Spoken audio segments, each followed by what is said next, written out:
प्यारे साथियों नमस्कार। संकल्प कॉग्निशन क्लासेस के ऑनलाइन प्लेटफॉर्म पर आपका स्वागत है और आज का हमारा पॉडकास्ट है लर्न फ्रॉम फेलियर का सेकंड एपिसोड।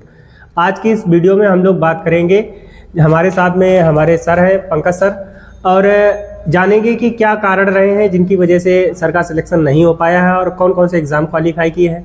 इस वीडियो से आपको बहुत कुछ सीखने को मिलेगा। मैंने पहले भी बताया है आपको कि जो लर्न फ्रॉम फेलियर वाले एपिसोड होते हैं इनमें हम लोग उन चीज़ों की बात करते हैं जिन कारणों से आपका सिलेक्शन नहीं हो पाया है। तो सर आपका बहुत बहुत स्वागत है और अपने बारे में बताइए सर, कितना मतलब कब से आपने तैयारी शुरू करी थी और आपका 10th-12th कब हुआ था? मेरा 10th 2011 में हुआ और 12th 2013 में हुआ। फिर उसके बाद ग्रेजुएशन मैंने की है BSc एग्रीकल्चर से, और फिर 4 साल की होती है बेसिकली वो तो, और 13 से 17 साल तक मैंने BSc की।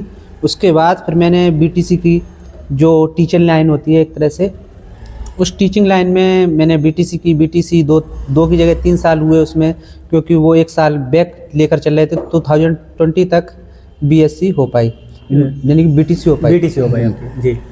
फिर उसके बाद BTC के बाद 2021 में मैंने टेट क्वालिफाई किया, CTET क्वालिफाई किया। उसके बाद फिर मैं तैयारी तो यही की कर रहा था बेसिकली टीचर की, जो टीचिंग लाइन की है तो टीचर की तैयारी करेंगे एक्चुअली। तो टीचिंग की तैयारी करने के बाद जब मैंने टीचर की वैकेंसी नहीं आई, 1-2 साल इंतज़ार किया मैंने। वैसे तो इंतज़ार तो 2-3 साल ही हो गए इंतज़ार करते करते।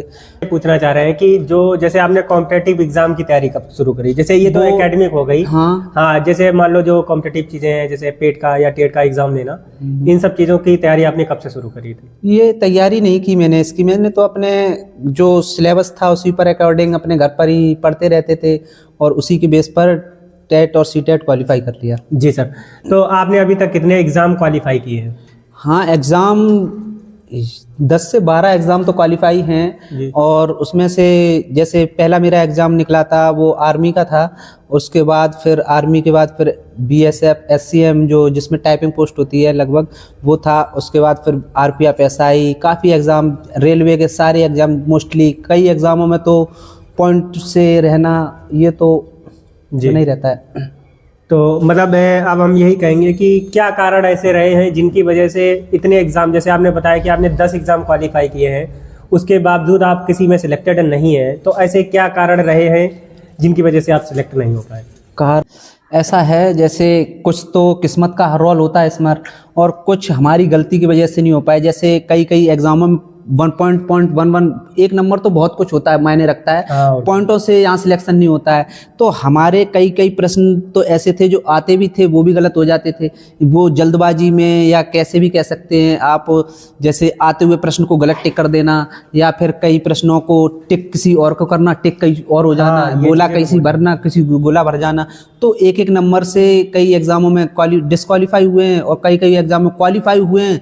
तो वहाँ कहीं ना कहीं प्ले करता है रोल के आप पूरे फिट होने चाहिए। आप मेडिकल से लेकर डॉक्यूमेंट से लेकर हर चीज़ आपके पास पूर्णतः सही होनी चाहिए। और कई एग्जामों में मेरे पास डॉक्यूमेंट कहीं नहीं थे, कहीं मेरे पास मेडिकल में डिफॉल्ट था, कहीं योग्यता से कम रह गए, कहीं किसी से। ऐसे एग्जामों में काफ़ी क्वालिफाई हुए, किसी में डिस्क्वालीफाई भी हुए। वही तो हम भी यही कहते हैं कि बहुत बार जो आपको बहुत खराब लगेगा जब आप 0.1 नंबर से या 1 नंबर से रहेंगे और आपको ये पता चले कि हमने उस दिन एक क्वेश्चन गलत पढ़ लिया था। ऐसा मेरे साथ भी बहुत बार हुआ है।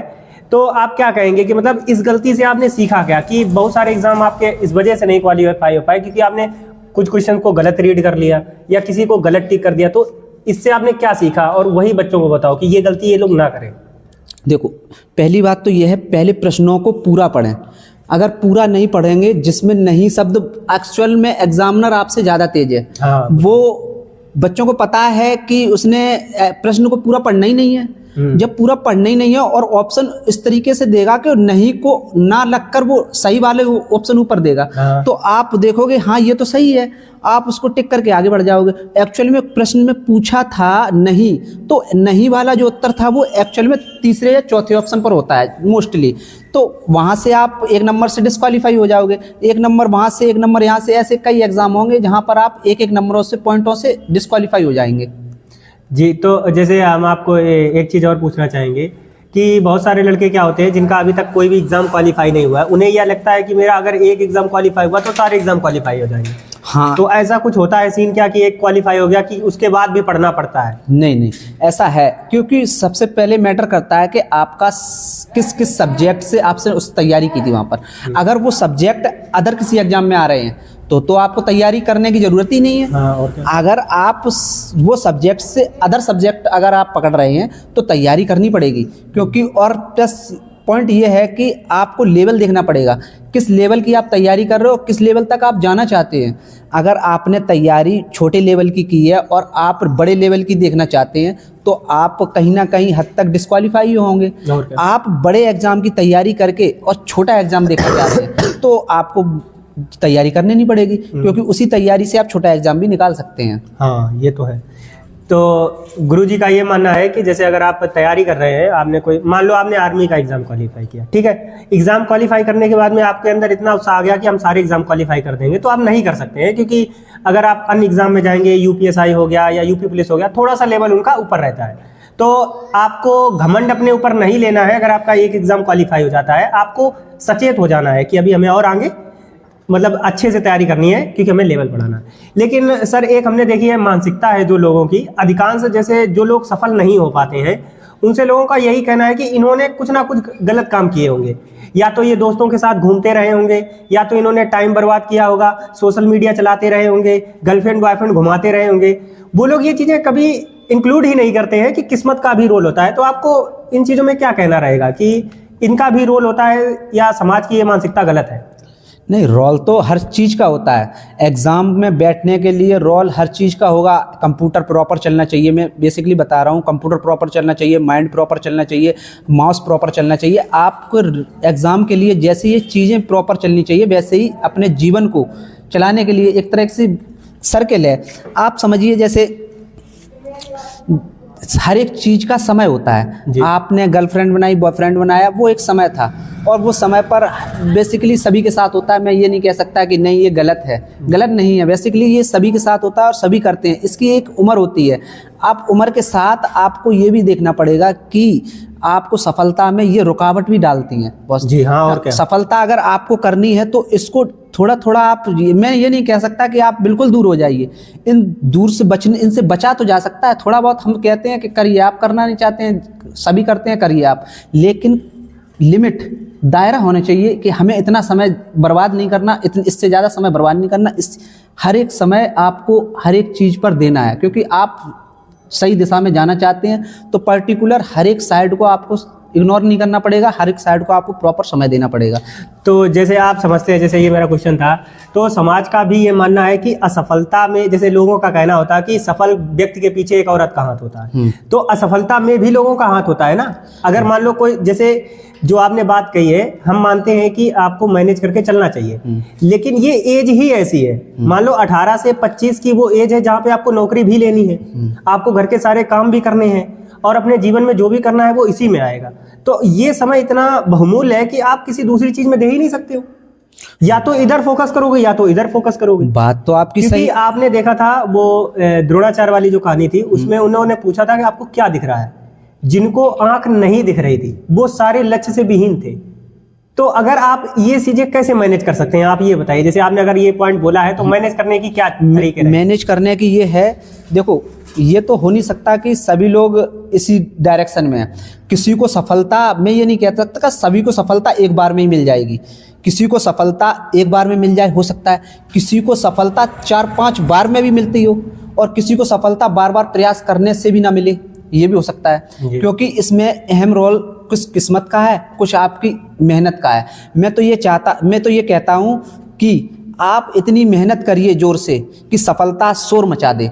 आप मेहनत इतनी ज़्यादा करिए कि सफलता को भी आपके पास आना पड़े। जी जी जी। और एक बात तो ये है कि आप मेहनत अच्छे से करेंगे तो किस्मत यहाँ आपके पास जरूर दरवाजा खटखटाने आएगी। जी। आपको सर कितना समय हो गया मतलब तैयारी करते, अगर देखा जाए? मैंने तैयारी लगभग 1.5 साल की है। बेसिकली मैंने तैयारी किया, मैंने तो प्रैक्टिस की है, मैंने सिर्फ मैथ की तैयारी की है। जी। तो जैसे अगर माना जाए, अगर हम लोग जोड़ के चलते हैं कि आपकी 12th कब हुई थी? मेरी 12th हुई थी 13 में और ग्रेजुएशन 17 13 में। मतलब 7 5 12 साल से आप पढ़ाई के माहौल में हैं और आप पढ़ाते भी हैं। हाँ। तो बहुत सारे लोगों का ये मानना है कि टीचर आदमी तब बनता है जब उसके पास सारे दरवाजे बंद हो जाए। नहीं, मेरा तो हम यही पूछना चाहते हैं कि या समाज की ये मानसिकता सही है या टीचर्स का एक ओहदा होना चाहिए कि नहीं। अगर कोई टीचर बन रहा है तो वो स्वयं से बन रहा है, ना कि परिस्थितियां उसे टीचर बना रही है। परिस्थितियाँ टीचर बनाती है, किसी को कोई बनता है, परिस्थितियाँ से भी बनता है, लेकिन हमारा तो प्रोफेशन है एक, क्योंकि हमने जिस चीज़ की तैयारी की है, जिस चीज़ में हम गए हैं, एक्चुअल में हमने बीटीसी ही की है, तो एक्चुअल टीचर के लिए ही की हाँ है। ये तो है। तो बीटीसी की टीचर के लिए की है, तो मेरा तो ये प्रोफेशन है या मेरी हॉबी समझ लीजिए कि मैं टीचर लाइन में तो पहले से ही था, लेकिन मुझे टीचर वैकेंसी ना मिलने के कारण तो मुझे तो टीचिंग पढ़ानी है, मेरे हॉबी है, मुझे अच्छा लगता है पढ़ाने के लिए, तो मैं पढ़ाता रहता हूँ।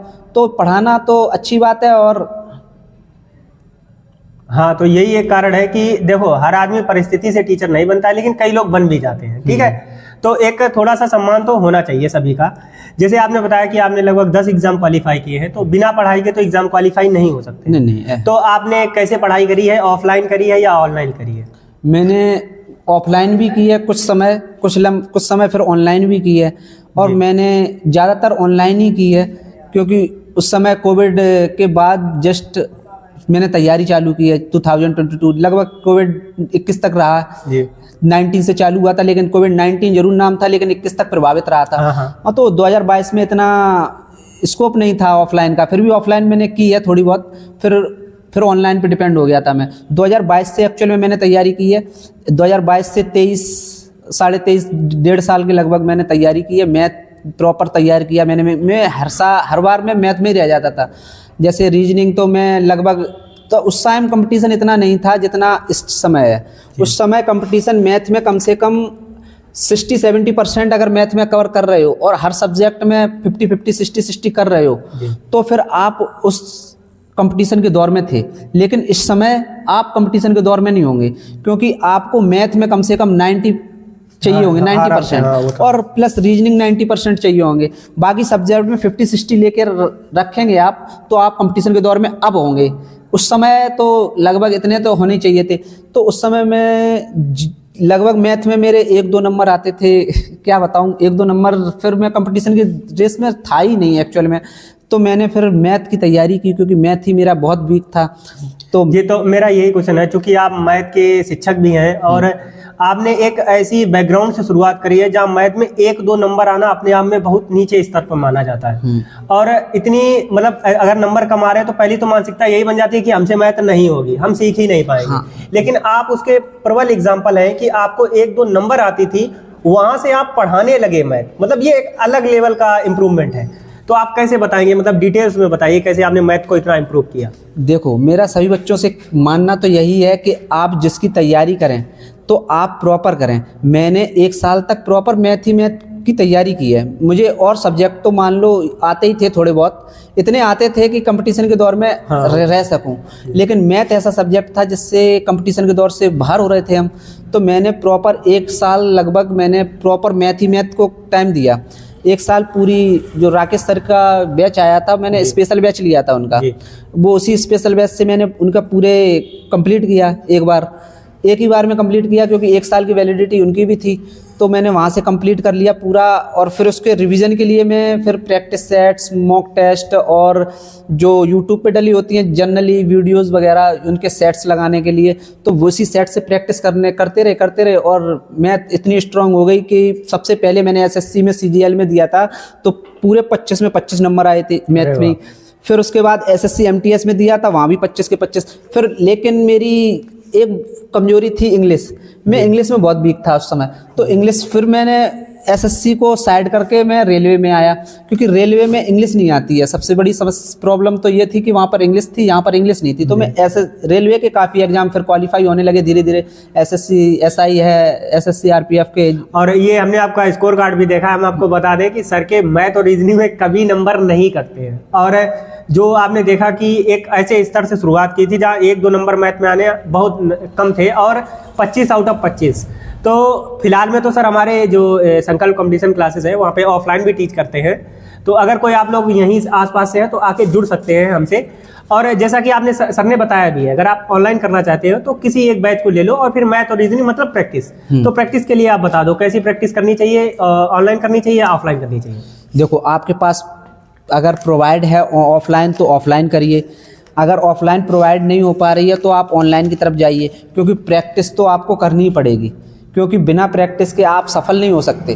क्योंकि सफलता के लिए आपको प्रैक्टिस बहुत इंपॉर्टेंट रोल अदा करती है यहाँ पर, क्योंकि आप प्रैक्टिस करेंगे तो आप सवालों को कुछ मिनटों में की जगह कुछ सेकंडों में लगाना सीख जाएंगे, क्योंकि प्रैक्टिस से ही शॉर्ट अप्रोच आती है आपके पास।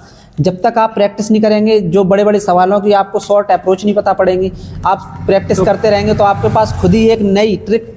जी, तो हम ये पूछ रहे हैं प्रैक्टिस के लिए उनको क्या बुक फॉलो करनी चाहिए या प्रैक्टिस के लिए किसी टीचर के जो प्रैक्टिस सेट्स करवाते हैं वो करने चाहिए? देखो, अगर प्रैक्टिस सेट्स में समय बर्बाद ज़्यादा होता है जो टीचर ऑनलाइन कराते हैं, क्योंकि वहाँ पर एक प्रश्न के लिए वहाँ पर कम से कम 4-5 मिनट बर्बाद करते हैं वो, है ना। और ऑफलाइन अगर आपको जो प्रश्न आता है वो तो आप कर ही लोगे। ऑफलाइन जल्दी जल्दी से आप बुक उठाइए और प्रैक्टिस कीजिए। जो प्रश्न नहीं आ रहा आप गोला करिए, सर्कल करिए, आप किसी अपने साथी से पूछिए जहाँ पर आप पढ़ते हैं, या फिर कहीं टीचर से पूछिए जहाँ आप पढ़ते हैं। अगर वो भी प्रश्न नहीं आता है तो अब तो कई सुविधाएं हो चुकी हैं, AI का ज़माना है, आप प्रश्न को डालिए, आप प्रश्न का उत्तर लीजिए, लेकिन आपको समझ में नहीं आएगा प्रश्न, ये भी एक दिक्कत है।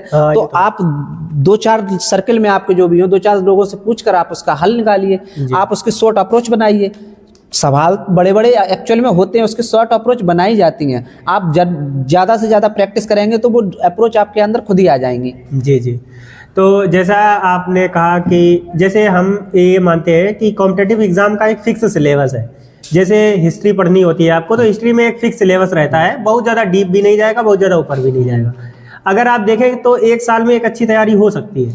अब अगर कोई व्यक्ति 1 साल में तो उसने तैयारी कर ली, दूसरे साल प्रैक्टिस कर ली।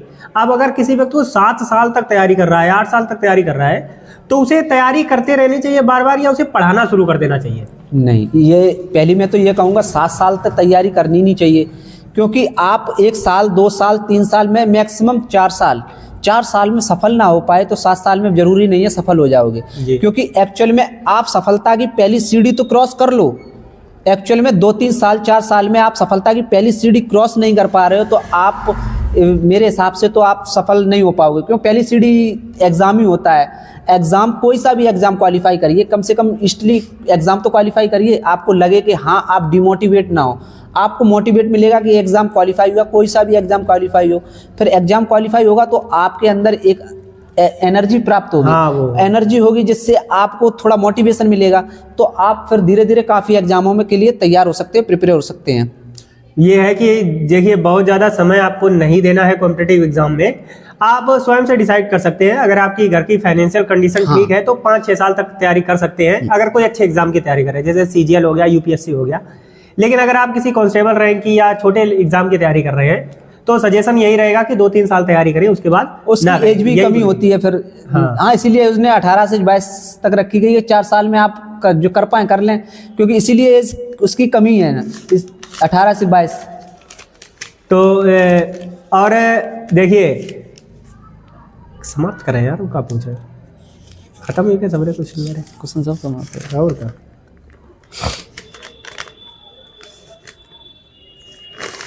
चलिए आ गया क्वेश्चन। तो जैसा आपने देखा कि आपने बहुत सारे एग्जाम क्वालिफाई किए हैं लेकिन आपका सिलेक्शन नहीं हो पाया है, बट सोसाइटी क्या मेंटेलिटी है कि उसको केवल सफलता दिखती है। जो आदमी सिलेक्ट है वही उसके लिए सब कुछ है, जो सिलेक्ट नहीं है उसे वो एक हीन भरी नज़रों से देखता है कि इसने कुछ किया नहीं होगा। जबकि आपने अगर 10 एग्जाम क्वालिफाई किए हैं तो आपके अंदर बहुत योग्यता है।